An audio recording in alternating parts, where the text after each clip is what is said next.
sera jamais dépouillée. C'est grâce à elle que nous apportons secours aux plus vulnérables et que nous ne tolérons pas que nos compatriotes vivent dans la précarité, qui ne sait nous laisser insensibles.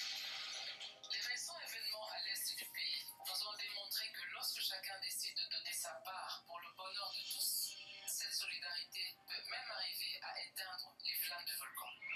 À présent, les fêtes de fin d'année approchent et dans certains coins du pays, Noël risque de ne pas être une fête, mais plutôt une sombre rencontre familiale autour des assiettes vides. Ou un jour de solitude loin des personnes que l'on aime, ou pire encore, une journée triste pour celles et ceux qui sont privés d'un abri. Chers compatriotes, c'est en comptant sur l'implacable solidarité congolaise que je vous appelle à participer massivement à la campagne Noël pour tous. Avec une contribution minimum de 2000 francs congolais que chacun fera parvenir dans le cadre de cette campagne, nous allons par exemple atteindre celles et ceux qui sont retenus dans les hôpitaux faute d'argent, celles et ceux qui vivent dans le secteur à carence en eau potable ou encore celles et ceux qui sont orphelins et opprimés et sont dans l'incapacité de se nourrir. Partout en RDC ou ailleurs, contribuons pour apporter un repas de Noël aux plus vulnérables dispersés dans les recoins de nos 26 provinces. Parents ou enfants, riches ou pauvres, grands ou petits, hommes ou femmes, ceci est un appel à tous, une interpellation à une solidarité qui ne se conjugue que par les actes. Même le plus vulnérable a droit à Noël. Donnons avec amour, partageons ce que nous avons de plus précieux, notre solidarité congolaise. Noël pour tous, la fête partout.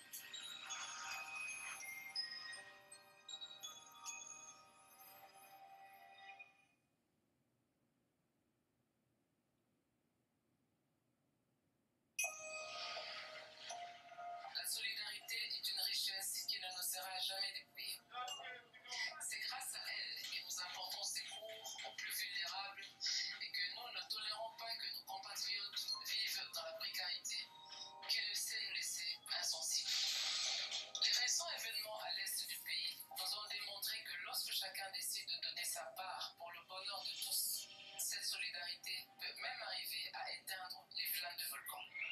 À présent, les fêtes de fin d'année approchent et dans certains coins du pays, Noël risque de ne pas être une fête, mais plutôt une sombre rencontre familiale autour des assiettes vides. Ou un jour de solitude loin des personnes que l'on aime, ou pire encore, une journée triste pour celles et ceux qui sont privés d'un abri.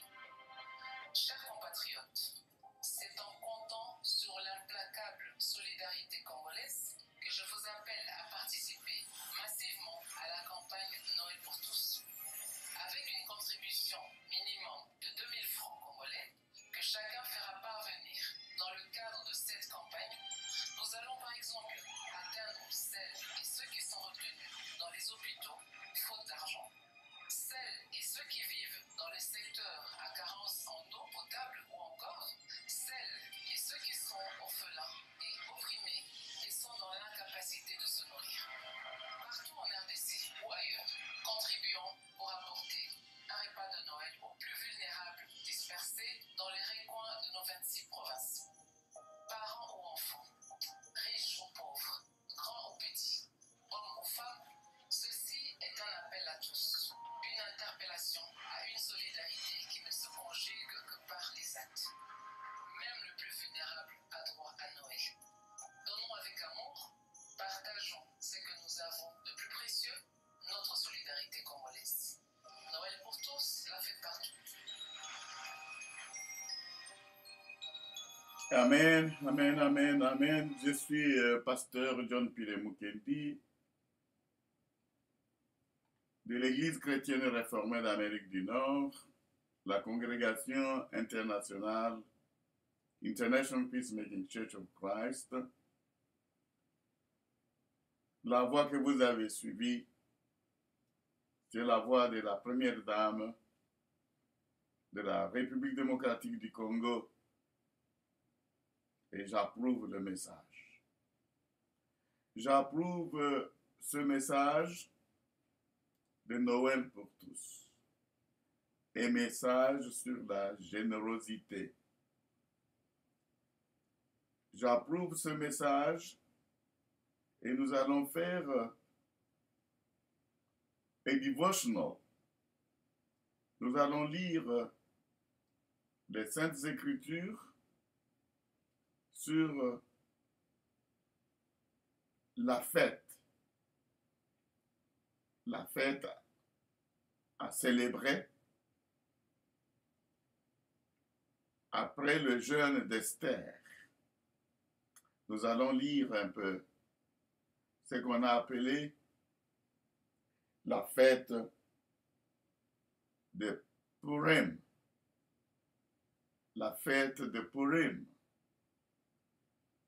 Ça, c'est dans l'Ancien Testament.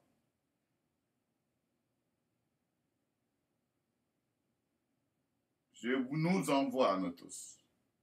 Je nous envoie, nous tous, à lire Esther, chapitre 9. Nous allons lire Esther, chapitre 9, du verset 20 au 32. Du 20e verset au 32e verset.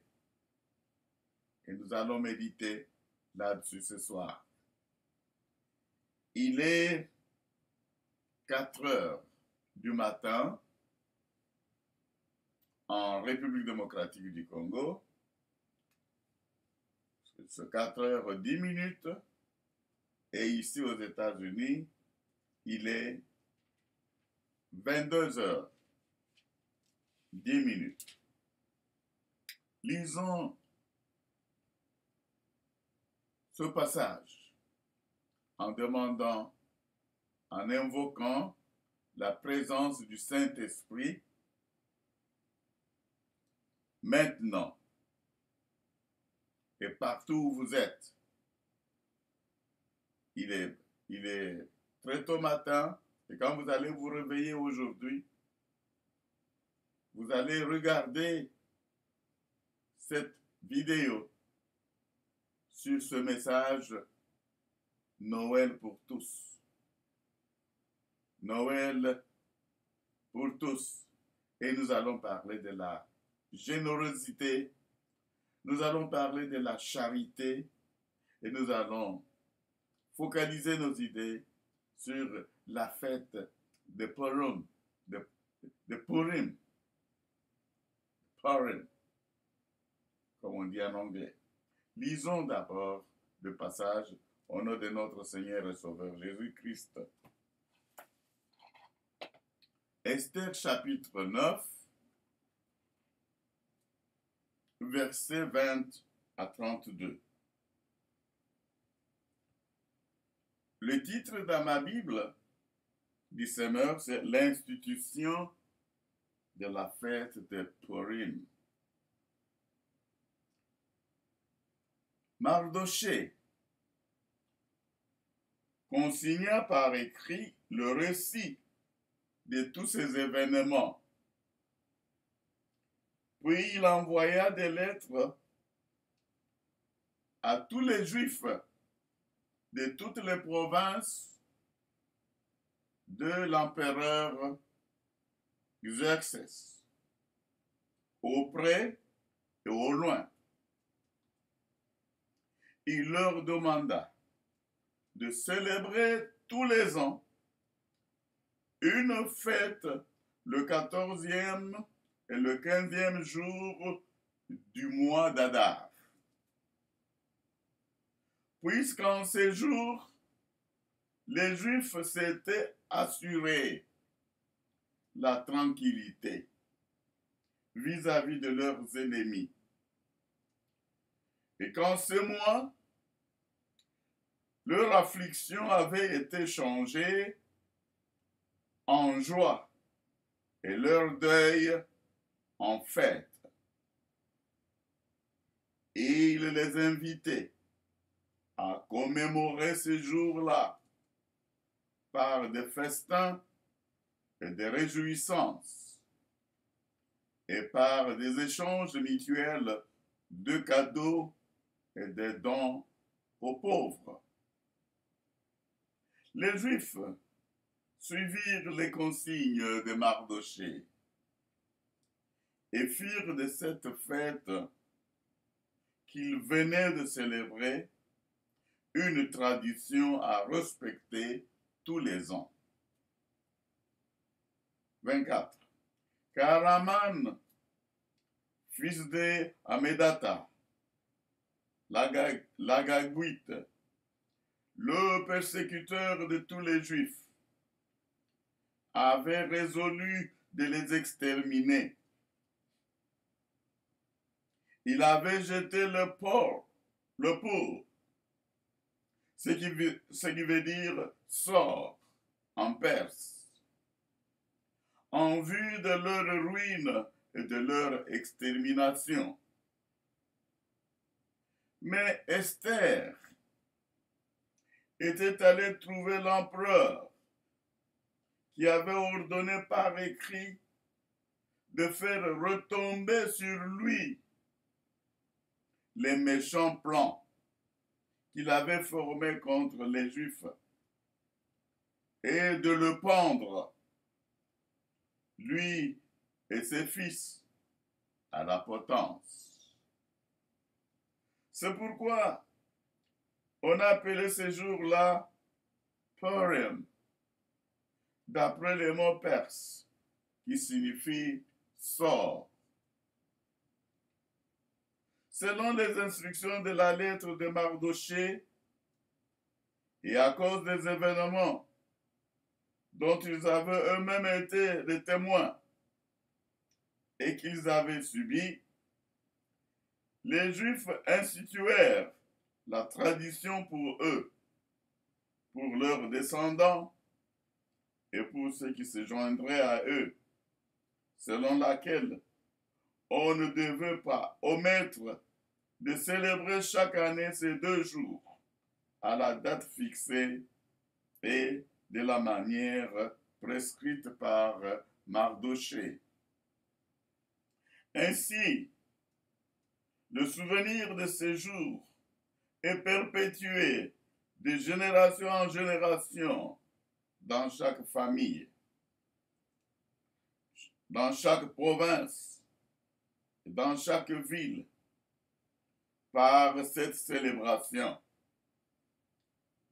Les Juifs ne doivent pas cesser de célébrer ces jours de Purim, et leur souvenir ne doit pas se perdre chez leurs descendants. L'impératrice Esther, fille d'Abicaïl, écrivit avec le juif Mardochée en usant de toute son autorité pour confirmer cette seconde lettre au sujet de Purim. Ils envoyèrent des lettres contenant des vœux pour une paix véritable à tous les Juifs de 127 provinces de l'Empire d'Exercé.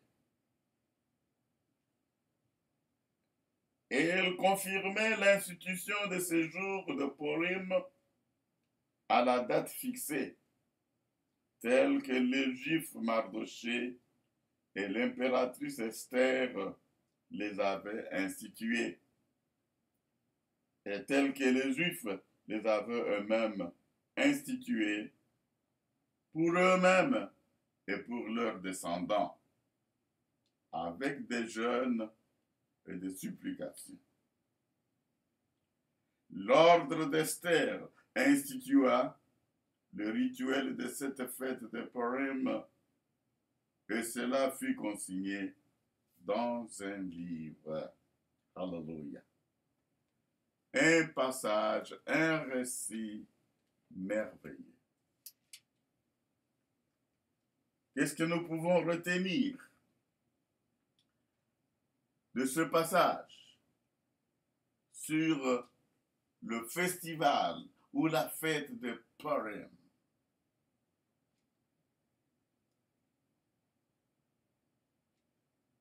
Purim est une des grandes fêtes, une des plus grandes fêtes célébrées par les Juifs. Il a été institué pour célébrer la mort de Haman.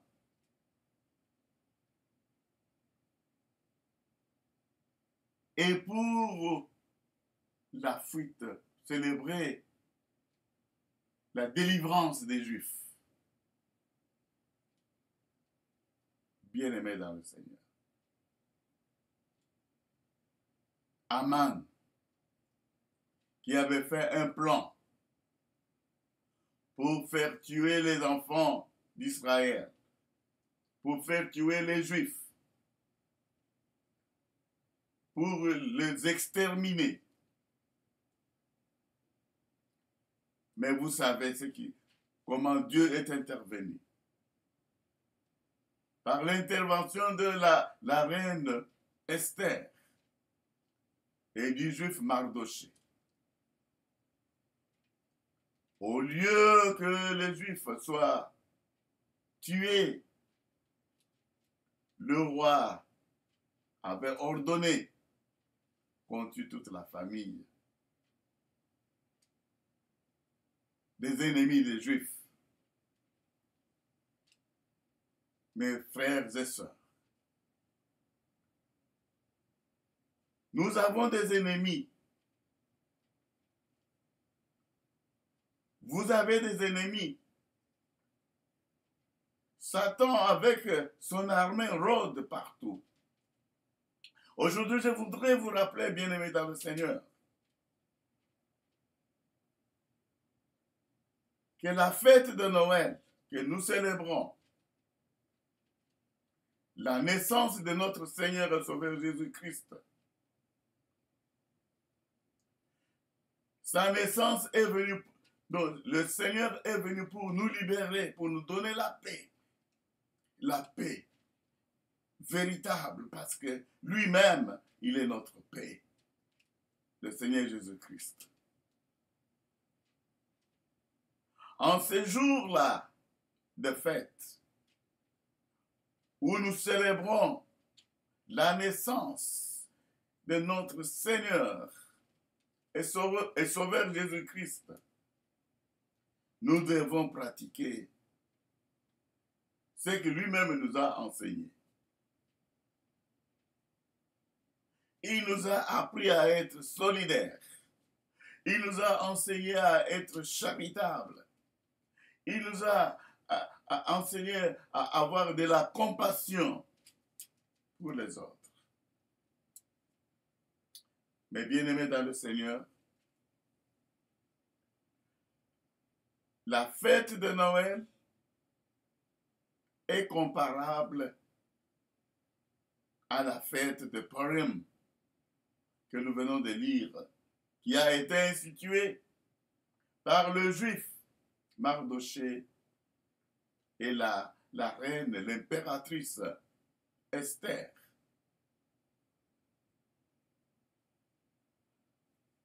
Lorsque nous lisons à propos de la charité,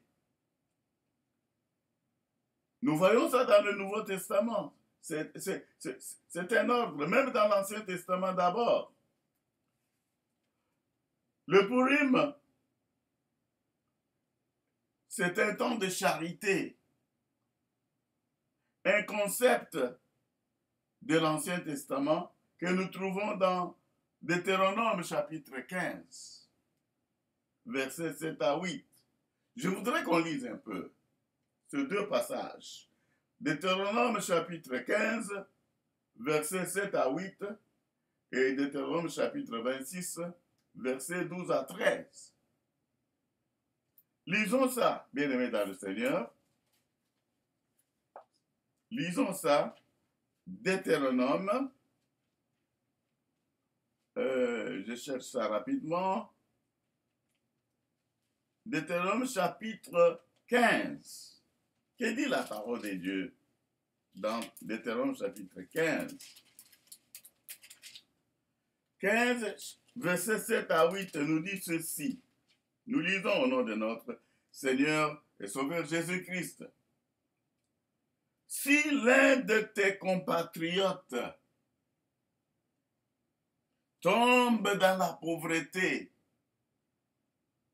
dans le pays que l'Éternel ton Dieu te donne, tu ne lui fermeras pas ton cœur et tu ne lui refuseras pas ton aide. Alléluia. Si l'un de tes compatriotes tombe dans la pauvreté, dans le pays que l'Éternel ton Dieu te donne, tu ne lui fermeras pas ton cœur et tu ne lui refuseras pas ton aide. Verset 8.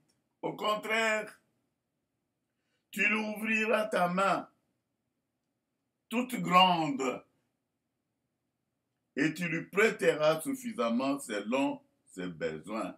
Et tu lui prêteras suffisamment selon ses besoins. Allons maintenant au verset 26, au chapitre 26, verset 12 à 13. Chapitre 26, verset 12 à 13, la parole de Dieu déclare. 12 à 13. Tous les 3 ans, ce sera l'année de la dîme. Quand tu auras achevé de prélever toute la dîme sur toutes les récoltes, sur toutes tes récoltes, et que tu l'auras distribuée aux Lévites, aux immigrés, aux orphelins et aux veuves, pour qu'ils aient de quoi manger à satiété là où tu habiteras, tu feras cette déclaration devant l'Éternel ton Dieu. J'ai fait disparaître de chez moi tout ce qui était consacré, et je l'ai distribué aux Lévites, aux immigrés, aux orphelins et aux veuves, conformément aux ordres que tu m'as donnés. Je n'ai transgressé ni négligé aucun de tes commandements. Alléluia. Deutéronome nous donne la loi de Dieu. La loi de Dieu à propos de tous les compatriotes, à propos de tous les petits du Seigneur Jésus-Christ, tous ceux qui croient en lui.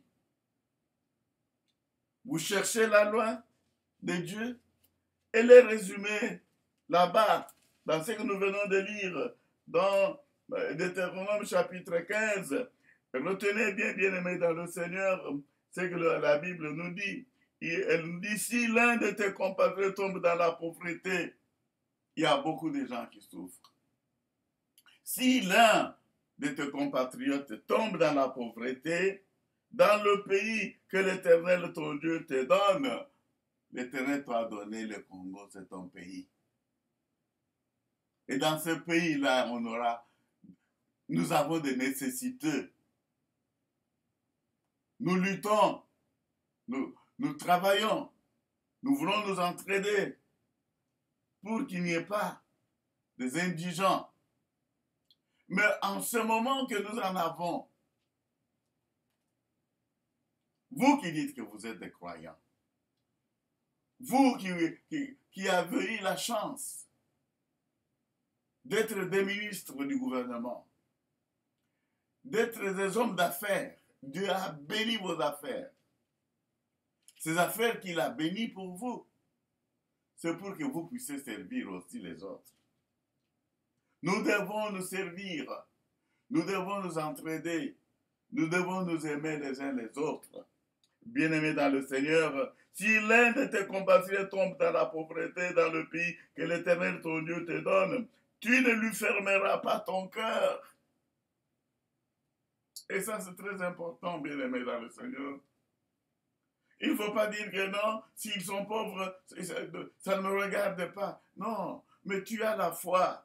Montre-nous ta foi. Voilà pourquoi lorsque nous sommes allés en Afrique, lorsque nous étions à Kinshasa, nous avons beaucoup parlé de la foi, la pauvreté et l'action. J'ai la foi, mais je suis devant les nécessiteux. Et aujourd'hui, le jour de fête, ce jour-là, il y a beaucoup de gens qui n'auront pas un sourire. Mais voyons ce que le député Eliezer est en train d'enseigner. Nous devons apprendre à donner le sourire aux autres. Et il tire tous ces enseignements de la parole de Dieu. Mobilisons-nous, bien-aimés dans le Seigneur.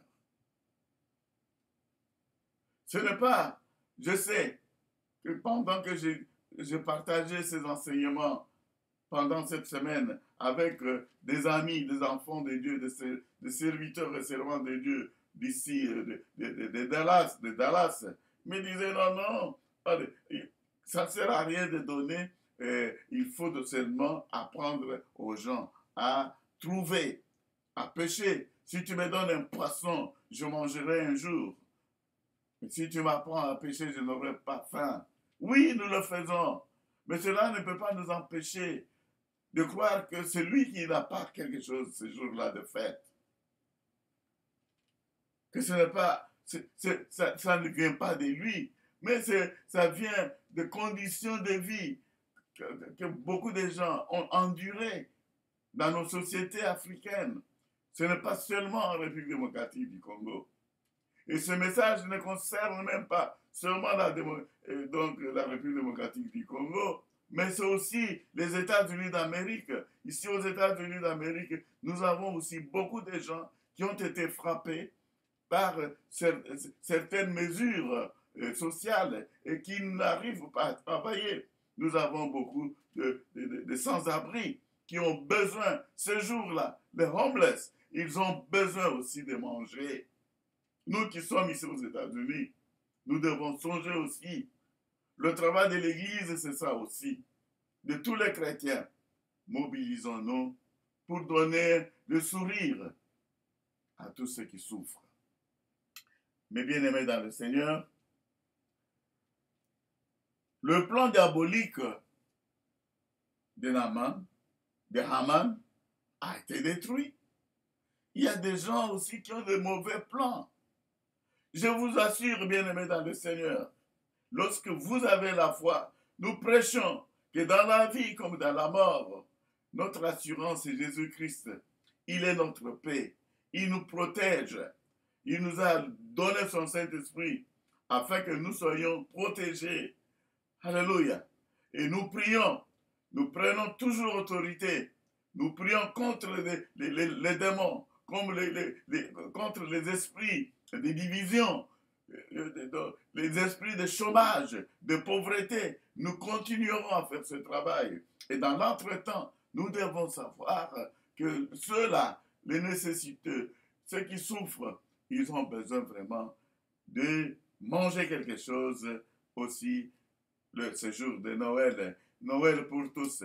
Que Dieu bénisse la première dame de la République démocratique du Congo pour avoir pris aussi cette initiative de faire cette vidéo pour inviter les enfants de Dieu, le peuple de Dieu, les hommes et les femmes de bonne volonté de penser aux autres.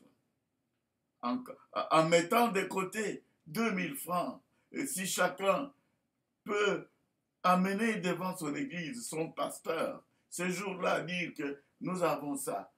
Et bien sûr, j'ai suivi la vidéo. Elle n'a pas dit que l'argent est allé à donner à la fondation Denise Nyakero. On n'a pas précisé ça. Mais c'est une invitation à toutes les organisations de charité. Toutes les organisations de charité de songer comment chaque organisation peut contribuer si nous nous mettons ensemble, si nous parlons le même langage. Bien-aimés dans le Seigneur, je bénis Dieu, je le bénis beaucoup pour cette inspiration qu'il a donnée à la première dame de la République démocratique du Congo. Que Dieu la bénisse abondamment. Christ a commandé tous ses disciples à être charitables, à avoir de la compassion. Vous allez me demander, est-ce que nous pouvons trouver ça rapidement? Nous pouvons le trouver rapidement dans Matthieu chapitre 6, versets 1 à 4.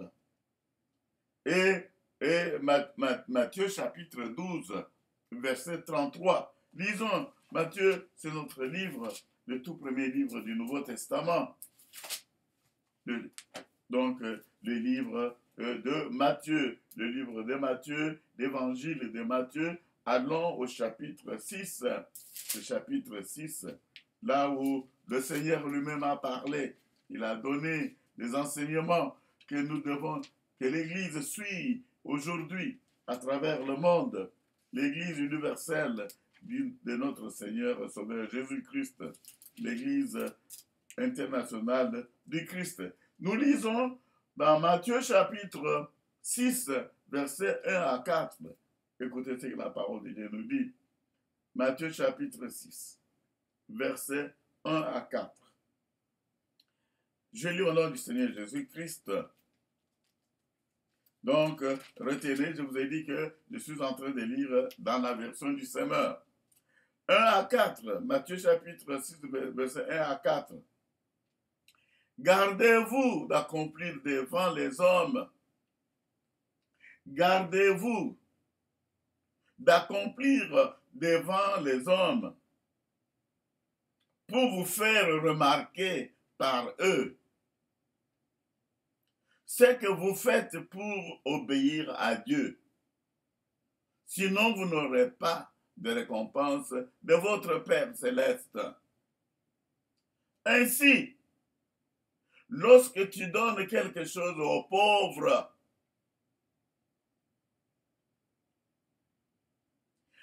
ne le claironne pas partout.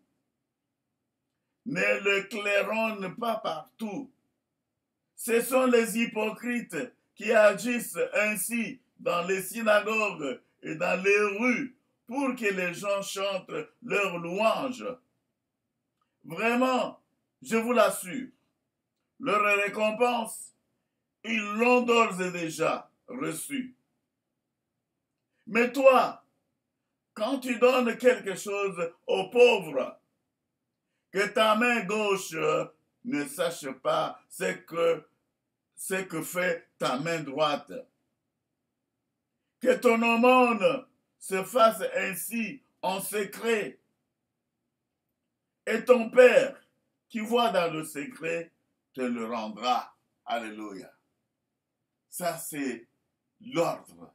Ça, c'est l'enseignement impératif de notre Seigneur Jésus-Christ.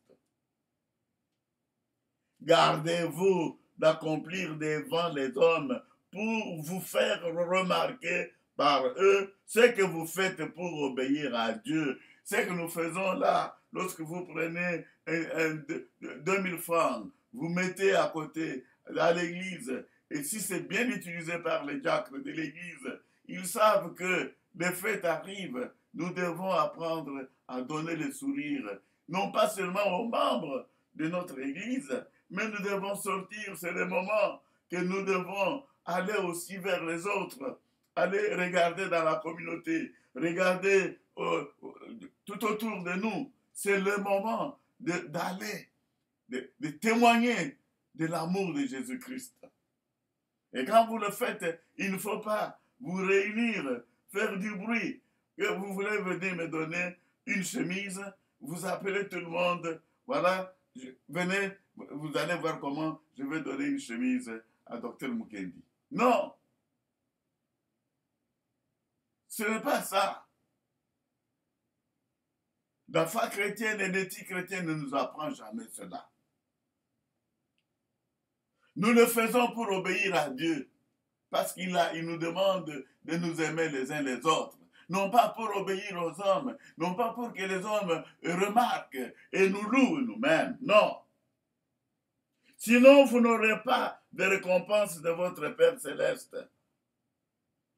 Ainsi, lorsque tu donnes quelque chose aux pauvres, ne le claironne pas partout. Il ne faut pas aller chanter partout que j'ai donné ça. Non, nous ne sommes pas pour ça. Mais si vous le faites juste pour motiver les autres à faire comme vous, ça, c'est très bien. Mais c'est le cœur qui a donné. Vous êtes pédagogue, donc vous utilisez des méthodes pédagogiques pour motiver d'autres personnes à faire comme ce que vous avez fait. Nous ne condamnons pas ça. La Bible ne condamne pas. Mais est-ce que vous avez donné vraiment de tout votre cœur? Ce sont les hypocrites qui agissent ainsi dans les synagogues et dans les rues pour que les gens chantent leurs louanges. Vraiment, je vous l'assure, leur récompense, ils l'ont d'ores et déjà reçue. Mais toi, quand tu donnes quelque chose aux pauvres, que ta main gauche ne sache pas ce que fait ta main droite. Que ton aumône se fasse ainsi en secret. Et ton Père qui voit dans le secret te le rendra. Nous, à l'Église chrétienne réformée d'Amérique du Nord, International Peacemaking Church of Christ, nous sommes en train de prier. Nous avons des initiatives de développement. Nous voulons contribuer tant soit peu, hein, donc, aux misères des autres. Voilà pourquoi nous prions ces derniers temps. Le Saint-Esprit a mis sur notre cœur de prier, d'intercéder pour l'unité. Lorsque nous sommes unis, bien-aimés dans le Seigneur, nous pouvons faire beaucoup d'exploits. Lorsque nous sommes unis, personne ne me dira, toi tu es de l'église réformée, moi je suis de l'église baptiste, moi je suis de l'église presbytérienne, moi je suis de... Non, non. Donc, revenez à ce que l'apôtre Paul a enseigné aux Corinthiens. Christ n'a pas été divisé. Christ n'est pas mort. Christ donc nous a invités à l'unité. Alors, à être un, à avoir les mêmes sentiments, à agir ensemble. La charité, la solidarité. Soyons solidaires. Pensons aux autres. La solidarité africaine et aussi la solidarité chrétienne. La solidarité chrétienne tire sa source de l'autorité de Dieu, de la parole de Dieu. Et c'est Dieu qui t'a donné, qui te demande de penser aussi aux autres. Bien-aimés dans le Seigneur, lisons aussi Matthieu chapitre 12, verset 33. 12, 33. Mais bien-aimés, c'est très important, c'est très capital. J'ai aimé le message de la première dame de la République démocratique du Congo, Madame Denise Nyakero Tshisekedi. J'ai aimé le message et ça m'a encore motivé, ça m'a rappelé le ministère que le Seigneur m'a donné, le ministère de parler de la foi, la pauvreté et l'action que nous devons mener.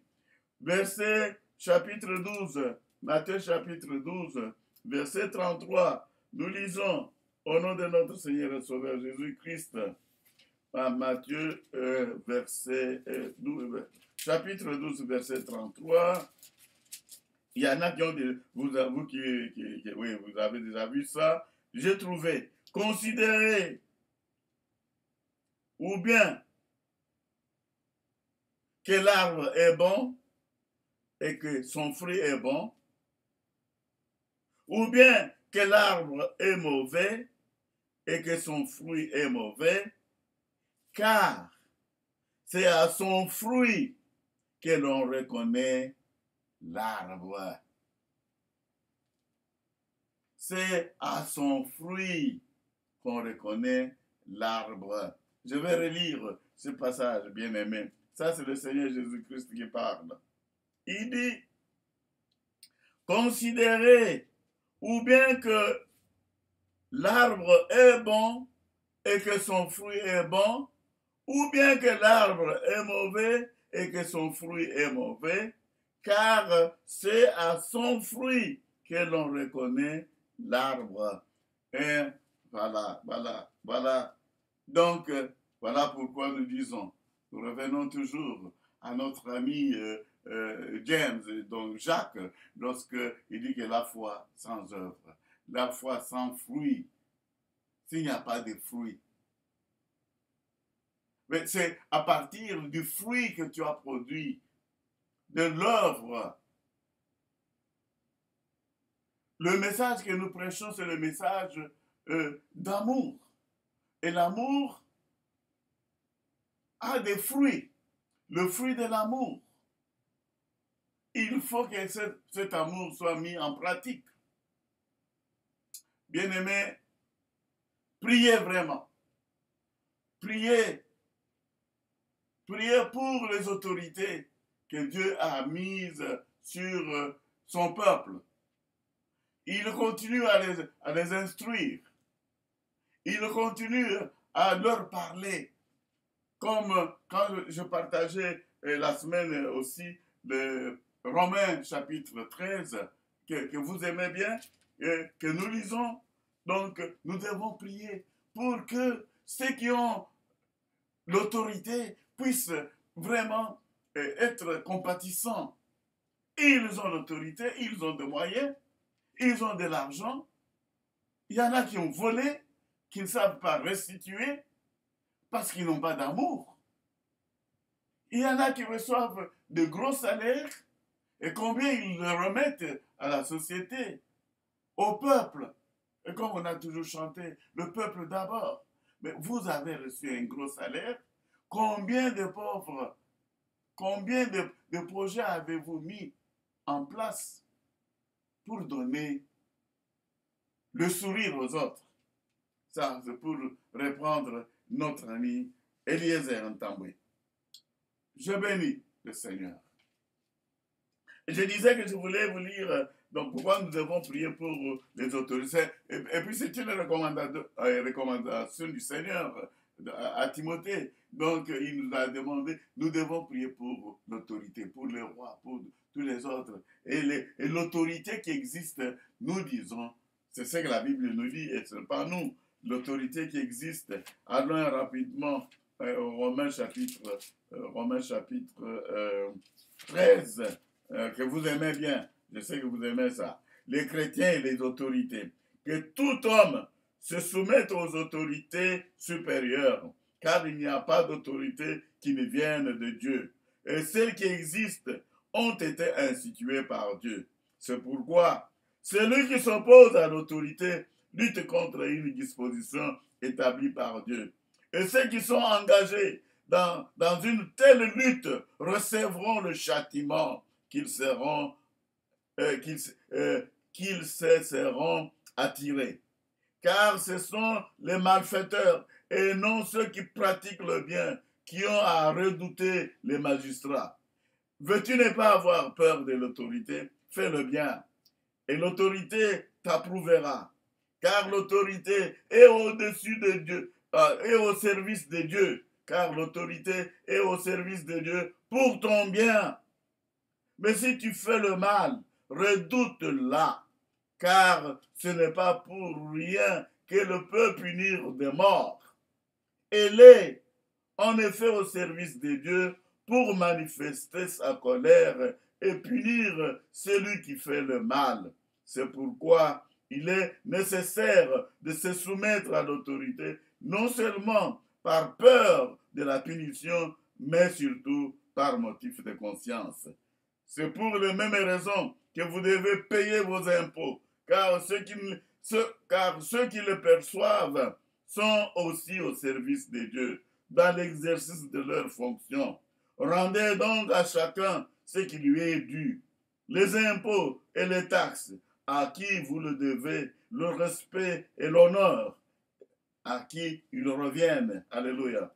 Ne restez pas redevables de rien à personne, sinon de vous aimer les uns les autres, car celui qui aime l'autre a satisfait à toutes les exigences de la loi. En effet, des commandements comme tu ne commettras pas d'adultère, tu ne commettras pas de meurtre, tu ne voleras pas, tu ne convoiteras pas, et tous les autres se trouvent récapitulés en cette seule parole, aime ton prochain comme toi-même. Celui qui aime ne cause aucun mal à son prochain. Aimer son prochain, c'est donc accomplir toute la loi. Faites ceci autant plus que vous savez en quel temps nous vivons. C'est désormais l'heure de sortir de votre sommeil, car le salut est plus près de nous que lorsque nous avons commencé à croire. La nuit est avancée, le moment où le jour va se lever approche. Débarrassons-nous de tout ce qui se fait dans les ténèbres et revêtons-nous de l'armure de la lumière, vivons comme il convient, en plein jour, sans orgie, ni beuverie, sans débauche ni immoralité, sans querelle ni jalousie. Revêtez-vous du Seigneur Jésus-Christ et ne vous préoccupez pas de satisfaire les désirs de l'homme livré à lui-même. Alléluia, alléluia, alléluia. Bien-aimés dans le Seigneur, c'est très capital, c'est très important. Je sais que j'ai fait cette présentation en français et nous devons prier. Nous allons faire une petite prière.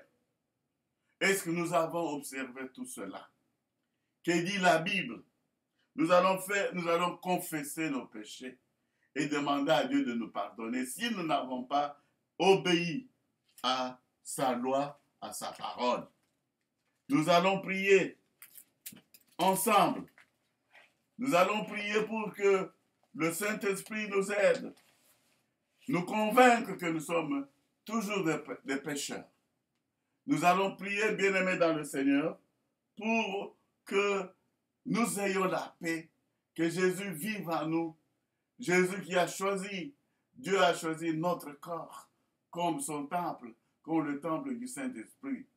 Il vit en nous. Nous n'avons même pas besoin d'aller dans les synagogues, mais Dieu a choisi d'habiter en nous et il nous rappelle à chaque instant ce que nous devons faire et comment nous devons le faire, comment nous devons vivre. Alléluia. Nous allons prier, bien-aimés dans le Seigneur. Nous allons confesser nos péchés. Nous avons mis la fois passée notre confession de foi. Nous avons écrit que ce que le Seigneur nous a montré, comment nous devons confesser notre foi devant lui. Nous devons nous rappeler, nous ne sommes pas seuls.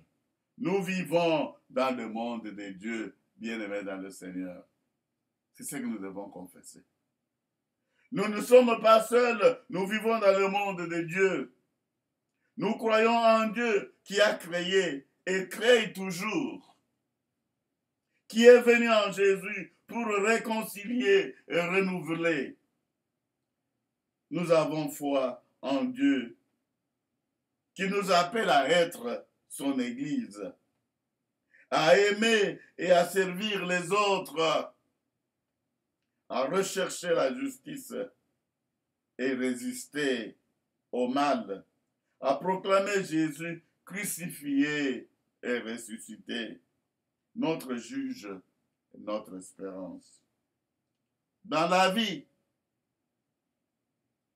dans la mort, dans la vie par-delà la mort, Dieu est avec nous. Nous ne sommes pas seuls. Rendons grâce à Dieu. Alléluia. Je voudrais terminer par là, bien-aimés. Nous avons fait pratiquement 50 minutes, donc 49 minutes 30 secondes. Que la paix de notre Seigneur et Sauveur Jésus-Christ soit avec vous tous. Quand vous allez suivre ces messages, lorsque vous allez vous réveiller, vous qui dormez encore, il est 5 heures du matin à Kinshasa, en Afrique. lorsque vous allez vous réveiller, bien-aimés dans le Seigneur, le matin, méditez la parole de Dieu. Nous devons fêter notre Purim, le Noël pour tous. Nous devons nous souvenir des autres. Amen. Amen. Que le Seigneur vous bénisse.